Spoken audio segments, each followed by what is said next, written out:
E aí, gente que assiste o nosso canal, estamos aqui para falar sobre captação e gestão de projetos, que é um tema recorrente, e eu estou hoje aqui com... Renato Carneiro. Eu sou o Carlinhos Senegal e a gente está respondendo perguntas dos membros da nossa comunidade. Só que membros da comunidade são gestores de projetos, são captadores, são pessoas que estão desenvolvendo projetos lá na ponta. Então fica por aqui porque essa pergunta com certeza vai agregar valor aí ao seu projeto. E a gente vai responder a pergunta aqui do Danilo. Pastor Danilo, que é nada mais nada menos lá do Piauí. Eita, terra quente. Terra quente. E eu tive lá na cidade de João Costa. A cidade de João Costa ele fica perto da Serra da Capivara, um lugar lindo, maravilhoso, mas com muitos desafios, né? Um dos menores IDHs do Brasil, dos menores índices de desenvolvimento humano do Brasil. E ele fez uma pergunta bem interessante. Qual foi, Renato? Fez sim. Ele quer saber, Carlinhos, como é que ele faz para se conectar com doadores e pessoas de um poder aquisitivo mais alto. Eita, isso é o que todo mundo que desenvolve projeto deseja. Cara, começa tu. Ele primeiro tem que, desafiador, você iniciar uma amizade com intenção nesse sentido, tá? De simplesmente de atrair. Então, mas a gente pode refletir sobre como foi que a gente estabeleceu as nossas amizades. E o cara pode dizer assim, eu quero conhecer fulano porque ele tem dinheiro. Ele é rico. Então, a gente consegue o que funciona para os nossos relacionamentos, funciona para qualquer outro. Então, os amigos que você estabeleceu, como foi que você fez isso? Você tinha assuntos em comum, você tinha interesses. Então, primeiro passo, assuntos em comuns, né? Pois é, você tem que entender como é que funciona a cabeça das pessoas que têm um poder aquisitivo mais alto. E claro que a gente não está falando de ninguém especificamente, está falando de forma geral. Não é alguém que tem 1 milhão, alguém que tem 1.000. Eu acho que, na verdade, a gente está falando de uma persona específica que a gente pode até dizer um empresário. Sim, sim. Que pode ser um vendedor de açaí aí da sua comunidade. Pode, um dono de um mercado. Um dono de um mercado ou o dono de uma multinacional que fatura multimilhões. Exatamente. Tentando trazer para um olhar mais genérico, vamos dizer assim, tem que entender como é que funciona a cabeça de uma pessoa dessa. Digamos que a persona seja um empresário. Isso, como é que funciona a cabeça de um empresário? Exatamente. Quais são as prioridades para um empresário assim? Como é que funciona? O que é que ele tem que pensar todo dia, um empresário, para a empresa dele sobreviver, né? Pois é, e aí você vai entender as preocupações dele, você vai entender os assuntos que ele precisa se informar e vai ter conteúdos interessantes para que essa relação se estabeleça.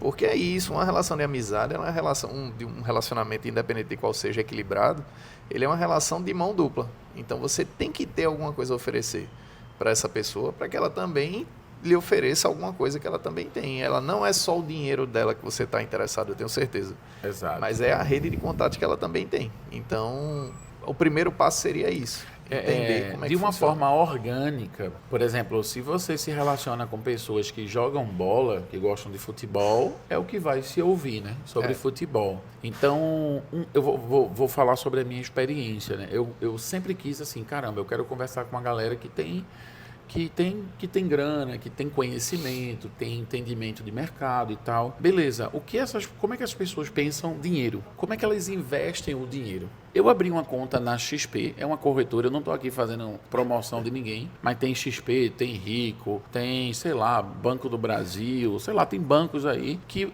eu abri uma conta. E eu comecei a investir para entender como é que funciona a cabeça do investidor. Aí você pode dizer, Carlinhos, eu não tenho dinheiro para investir. Tem ações que custam R$5, tem ações que custam R$1. Uma ação da Petrobras hoje, dia 17 de julho de 2025, custa R$35. A do Banco do Brasil caiu para R$19. Então, assim, quando você estuda um pouco sobre o mercado de ações, você começa a ter uma visão de mercado, né? Se eu perguntar para você agora, o dólar hoje está valendo quanto? Se você não sabe, significa que você está muito desconectado no mundo. Porque isso aqui, ó, tá na minha área de trabalho. Olha aqui, do lado aqui tem aqui, ó. O Bitcoin está em queda, está 118.646. Eu tenho um Bitcoin, eu sou um multimilionário não, mas não me impede de eu saber o preço do Bitcoin. Venha Bitcoin, venha, eu quero. Até para estabelecer uma meta, né, Carlinhos? Não compra hoje porque não compra tá barato. hoje, não compra agora. Então, assim, a gente está falando sobre assuntos, sobre temas de mesas de empresário, né? Então, eu comecei a entender de mercado até o ponto de se tornar um investidor. E aí, só é investidor quem é rico. Não, você não paga o seu INSS todo mês? E eu, ao invés de pagar o INSS, eu tomei a decisão de investir meu recurso. Então é mais ou menos isso, você investe. Ou você paga o INSS também, investe. Porque daqui a 10 anos você vai ter um dinheirinho ali para sua aposentadoria. Só que na mesa de um empresário, a conversa é qual? Ele vai falar sobre investimento, né? Eu lembro que eu fui comer na casa de um empresário, né? Não tem aqueles empresários que tem tanto dinheiro que você entra na casa dele, a porta é gigante, parece a porta do céu. A fechadura é aqui, mas a porta é grande. E eu sentei na mesa, me receberam muito bem, né? Tá recebendo um missionário e tal. E eles começaram a falar da empresa Vale, a antiga Vale do Rio Doce. E eles começaram a falar do mercado de ação. Eu disse, eu tenho Vale. Eu não disse quanto eu tenho, né? Eu tenho Vale. Eu posso ter uma ação. A ação da Vale tá R$50 hoje. Aí eles ficaram... Isso foi uma quebra de padrão muito grande. Porque missionário tendo uma ação da Vale, eu disse, E eu comecei a dar uma aula sobre Vale. Porque quando a gente compra uma ação, a gente estuda a empresa. Sim. Quanto ela fatura, se teve troca ou não de diretoria. Cara, esses caras ficaram tão, assim, como a gente de Nordeste, abestado de ver um missionário entendendo do mercado de ações. Eles nem perguntaram quanto eu tinha de Vale, nem arriscaram. Era pouco, mas eu tinha. Então, aquilo gerou um ponto de conexão entre a gente. Depois eu compartilhei a palavra, foi muito impactante, né? Eles gostaram muito e tal. E por incrível que pareça, nenhum deles deixou de investir no projeto, porque eu disse que eu tinha Vale. Na verdade, existe um paradoxo aí, é que os missionários e os gestores de projetos sociais, no geral, eles acham que se você disser que tem um dinheirinho na conta, o cara vai deixar de investir em você. Se o cara é empresário, não. Pois é. Ele vai investir porque agora ele sabe que você sabe lidar com dinheiro. Ele sabe que você é organizado. Só que você deixa de ser só aquele cara do projeto social, só aquele cara do missionário, para passar a ser uma pessoa que se relaciona com ele por interesses em comum. Então, eu acho que esse é que é o grande pulo do gato. É o pulo do gato. Em vez de ficar conversando amenidades, tá quente, como é que tá o jogo do esporte, que hoje nem tá numa fase tão boa. Numa fase tão boa. Muda de assunto. Falando sobre coisas nesse sentido, você vai para conteúdos que são edificantes no sentido de... São interessantes para os dois, né? Não, e é interessante. Eu estou falando de Vale. Sim. Se eu estou falando de Vale, eu estou falando de uma empresa de minério de ferro. Só que ontem a gente comprou mais de $7 mil de ferro lá no Senegal. E o ferro está muito caro no Senegal. Aí você diz, Carlinhos, o que tem a ver com a missão, a Vale? O que tem a ver com a missão? Tem. Por causa da China, o minério de ferro está muito mais caro em outros países, entendeu? Se você vê a ação da Vale, ela caiu 50% por causa dos chineses. E o que a China tem a ver com o Senegal? Também tem. Então, o que acontece, gente? A gente precisa estar antenado no mundo inteiro. Veja só, eu vou ter problema com o meu orçamento, porque eu dei o orçamento para o cara há alguns meses atrás. O ferro estava a um preço. O engenheiro entregou o projeto e eu só pude comprar ontem. O ferro estava a outro preço. Ou seja, nós gestores de projetos comemos feijão, comemos arroz, distribuímos marmitas. Meu irmão, plástico é petróleo, pão é trigo é uma commodity, tem um preço dolarizado. Só nessa explicação que eu estou dando para você, gente, não me julgue como alguém que é inteligente na área da economia, não. Eu sou uma pessoa extremamente burra. Só que eu olho o vídeo no YouTube, assim como vocês estão aqui para aprender com a gente. Eu vejo o vídeo do Tiago Nigro, do Bruno Perrone, de pessoas que estão dando dicas gratuitas na internet. Para eu poder ter repertório na hora de explicar alguma coisa. E para eu saber também. Então, assim, não vai dizer, ele estudou economia. Gente, eu não estudei economia. Eu tenho um tecnólogo de 2 anos e meio, numa universidade particular. Então, assim, não venha dizer que eu sou o cara da universidade com doutorado. Não tem. Tem uma pós-graduação numa faculdade ruim. Tá tudo na internet, Renato. Pois é. E assim, entender como funciona. Quando a gente fala de mundo globalizado, a gente não está falando só de nações influenciando uma na outra, mas a gente está falando de conteúdos, de áreas diferentes influenciando, se retroalimentando e se influenciando. Então, isso são formas são conteúdos interessantes para que você consiga estabelecer esses novos contatos. São pessoas que têm dinheiro em jogo com essas questões. Com essas questões, é verdade. Se você não consegue acessar esse tipo de conteúdo, fica mais difícil. Porque você vai ser aquele cara lá do projeto, vai ser aquele cara que ele vai lhe buscar para boa ação, para uma ação social. Mas você não vai fazer parte do ciclo de amizade dele, porque não tem interesse. Então, não só ter, mas você também não ter vergonha de dizer, Exatamente. como você fez, tendo oportunidade, tenham ações. Exatamente. Não, e, por exemplo, quando você pensa o seu negócio social, o seu projeto social como um empreendedor pensa, com métrica, você se conecta com o empresário. Ou você se conecta com pessoas organizadas, porque nem todo mundo que tem um poder aquisitivo maior é empresário, né? Mas quem tem muito dinheiro, normalmente é organizado e por isso tem muito dinheiro. Então, se o cara te faz uma pergunta, Renato, quanto custa? Não sei. Acabou, cara. Pois é. Esse cara não confia em você.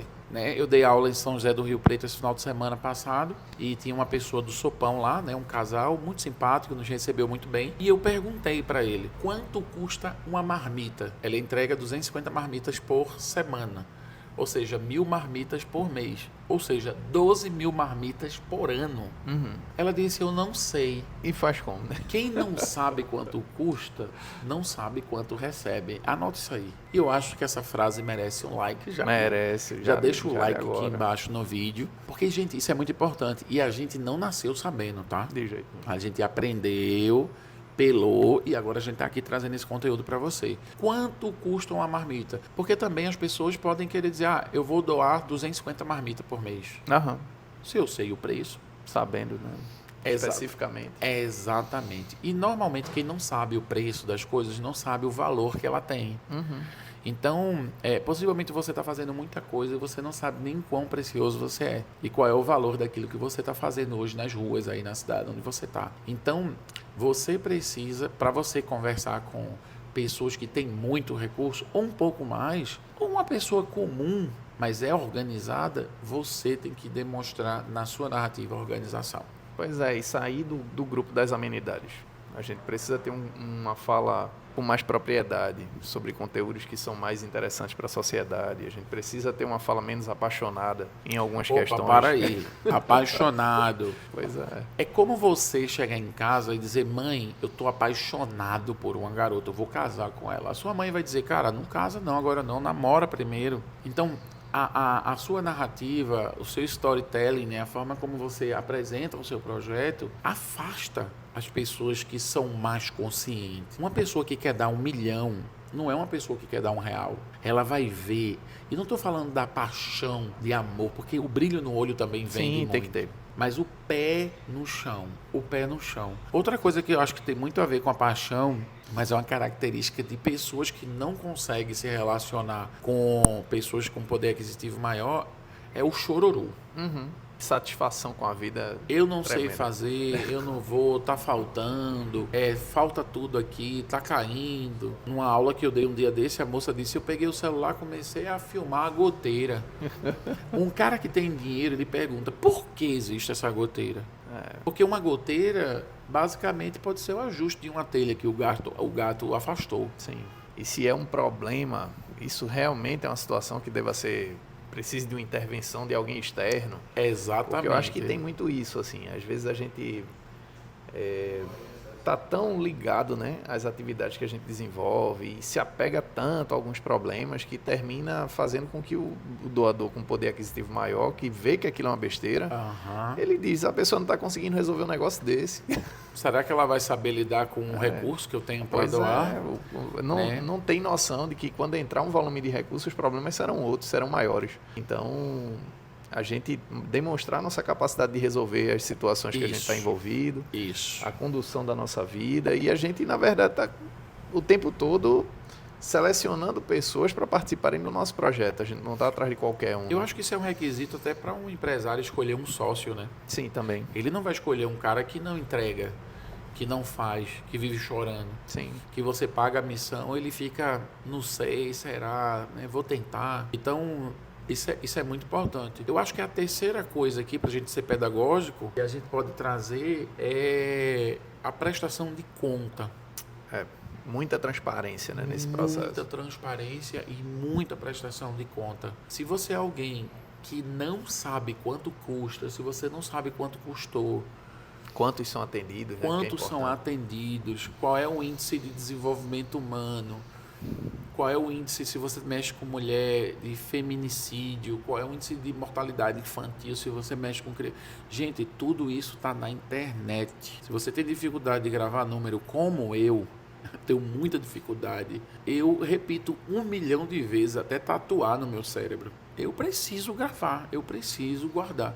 Porque é numa conversa que o cara tá com a ocitocina lá em cima, amando você, querendo fazer a doação, querendo investir. Uma pergunta desanima o cara deixa para depois, você perde aquela oportunidade. Pois é, e tem mais um ponto, Carlinhos, que eu acho que é importante a gente colocar, que é ter essa coerência na intervenção, né? Então, o empresário ele precisa entender que o que você está fazendo, ele supre uma necessidade da sociedade, não um desejo seu, não foi você que está querendo fazer aquilo, não, a sociedade você precisa. Às vezes transparece muito que você está querendo fazer. Exato, eu que fui lá e eu vi, está muito resolvi. Na primeira pessoa. Então não, quando o empresário ele passa a entender que isso é uma demanda da sociedade, não, aquele público precisava, aquele público demandou aquela questão, aquela intervenção, e você, em função da coerência desse alinhamento, de ver a necessidade, ver a oportunidade e oferecer aquilo ali, ele passa a dizer, é um negócio que faz sentido. O empresário não gosta de fazer parte de negócio que vai dar errado. Ele quer sucesso. Na verdade, ele entra como um sócio, né? Quando ele investe, ele pensa como um sócio. Ele não vai receber um retorno financeiro, mas um retorno social, né? Um retorno de transformação que alimenta ele de uma certa forma, né? Isso é muito importante. Eu acho que esses 3 pontos são importantes, né? Para você, Danilo. Danilo é nosso propagador, faz parte da nossa comunidade, inclusive uma das figuras mais antigas da comunidade. A gente já visitou ele lá, tá? Querendo conhecer o projeto do Danilo, vou deixar aqui embaixo o WhatsApp dele. Editor, pega o WhatsApp do Danilo, deixa aqui. Mas esses 3 pontos, Danilo, são os mais importantes. Se você acha que tem algum ponto também mais relevante, deixa aqui nos comentários para que a gente possa enriquecer muito mais esse conteúdo. Mas se você nunca viu o nosso canal, chegou agora, o que é que esse cara tem que fazer, Renato? Tem que seguir o canal, ele tem que acompanhar, a gente tem muito conteúdo aqui. Segue, aperta o sininho, né, para receber notificação. Para receber em primeira mão lá as notificações. Tem conteúdo só do Carlinhos, tem nosso. Tem de outros especialistas também. Exatamente. Então, acompanha, tem muita coisa boa aqui. Eu mesmo, de vez em quando, fico vendo lá os vídeos para... Exatamente, tem muita coisa bacana. Tem muito conteúdo desses diálogos que podem ir para as mesas dessas pessoas mais importantes. Então, e maratona aí, pega os vídeos, senta com a tua equipe, né? Maratona, compartilha no grupo de WhatsApp, porque são conteúdos que a gente investe tempo para trazer aqui para você. Então se inscreve, aperta o sininho, deixa teu like, que é de graça, e compartilha esse vídeo e manda a tua pergunta pra gente. Agora, se você chegou até o final desse vídeo e disse, o que é a comunidade Propaga? Quer fazer parte da nossa comunidade? Tem um link do WhatsApp, tá? O nosso suporte lá de vendas, o Antônio, vai te responder o que é e vai te explicar como você pode fazer parte desse ecossistema que se chama Propaga. Beleza? Vamos embora? Vamos embora. Um abraço, até o próximo vídeo. Tchau, tchau.